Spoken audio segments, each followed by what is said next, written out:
What's up, lovely people? Welcome back to my channel. I know I've been gone for a very long time. I hope you're all doing really fine. I hope you're healthy. I hope all your loved ones are safe, and sending lots of love to wherever you are right now during these difficult times.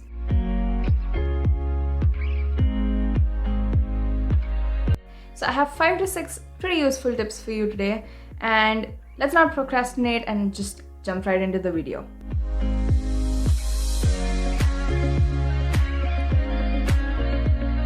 What I mean by this is make it impossible for you to avoid doing what you're supposed to be doing.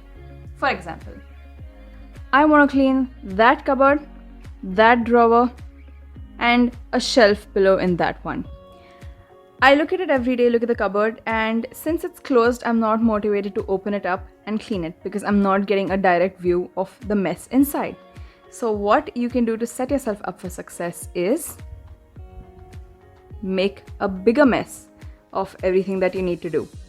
So what I did last night is I just opened it up, took out all the books, made a bigger mess of it, to be very, very honest with you, just so that when I looked at it from my room, whenever I entered that room and saw that mess, giant mess, I had that itch that I need to just clean it up. So that's what we're going to do today. That is how you set yourself up for success. You make a bigger mess of everything, if you want to call it that.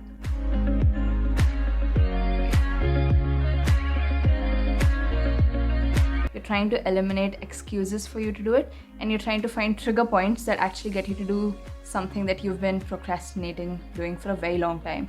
You just feel like, oh God, I cannot look at that mess anymore. I better clean it up. That always works. Well, most of the times.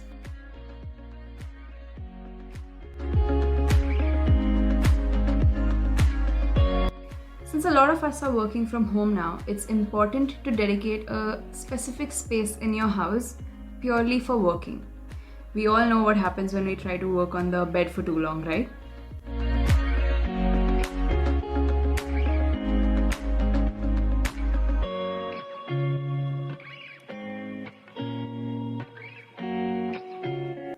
Every single time. So if you have a little desk like this to just complete your work, that's always a good thing. If you don't necessarily have a desk, you can sit at the dining table, and if you don't want to do that, then you can sit on the sofa. Point is, try to avoid sitting on your bed while working, because that is the place that we associate with sleep and relaxation. So it's best not to confuse your brain by combining those two activities. And when you sit at a desk, it feels like you're ready to work and you're more willing to pump out a few hours as opposed to constantly needing to take small breaks. Now, tip number 3 is for those of you who used to love working outside, loved the work environment, loved moving around. This one's a good one, and I absolutely love doing this. Let me show you. Just go on YouTube and search for cafe jazz music. You'll see a lot of variety pop up. So choose the one that you like the most. It'll give you the feeling that you're sitting in your favorite little coffee shop working on your laptop. If you want, you can even search for ambient sounds like rain, a thunderstorm, the ocean, waves, a crowded office, a busy street, whatever makes you feel at ease. So you can just play this music in the background and get to work. It really does put you in the right spirit.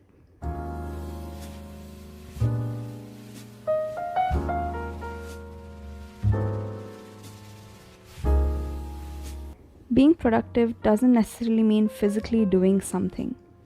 It could also mean improving and increasing your knowledge.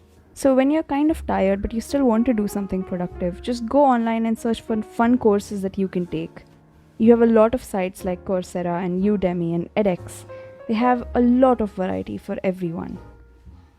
You could also just pop onto YouTube and look at videos that teach you culinary skills, or you can look out fitness videos and learn about nutrition. You can go on to your favorite YouTubers, wink wink, and just check out what they have to offer. Look at study options, stationery tips, all of that. That is still increasing your knowledge. And if you don't even feel like doing that, just read a nice book, or you can start journaling. Create a gratitude journal and write into that. all of these things, whether you realize it or not, are productive things. They're good things. So you should definitely do that.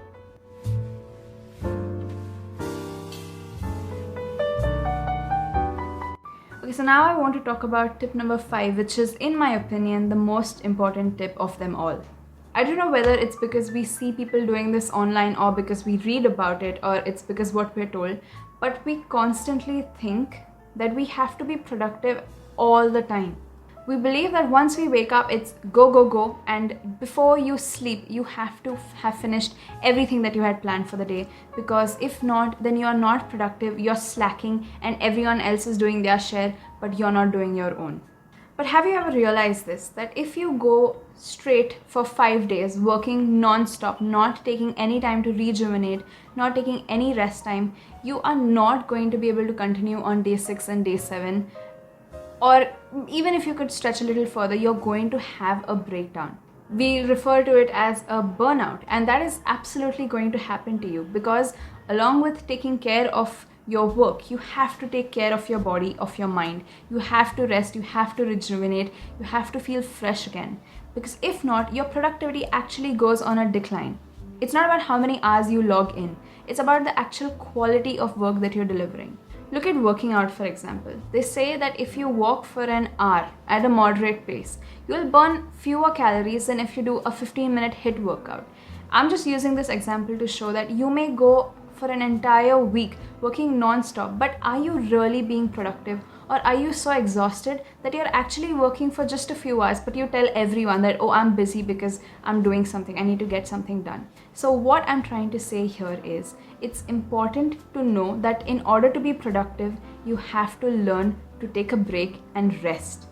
If you're working for 3 days in a row, take the 4th day as a break time. Maybe you don't have the luxury to take the whole day off, but make sure that you take a few hours at least to spend time with your friends or with your family, to do or pursue a hobby that you absolutely love, to go for a walk, to switch off from this productive mindset. So a tip that I have learned the hard way too is rest. Rest in order to be more productive, because if you don't rest, you're just going to be putting up all those hours but actually being productive for just about this much. So with that, I hope you enjoyed this video. Leave a comment if you want to share something, share it with someone who you think would benefit, and keep your notification bell on, because I plan to post a little bit more regularly now.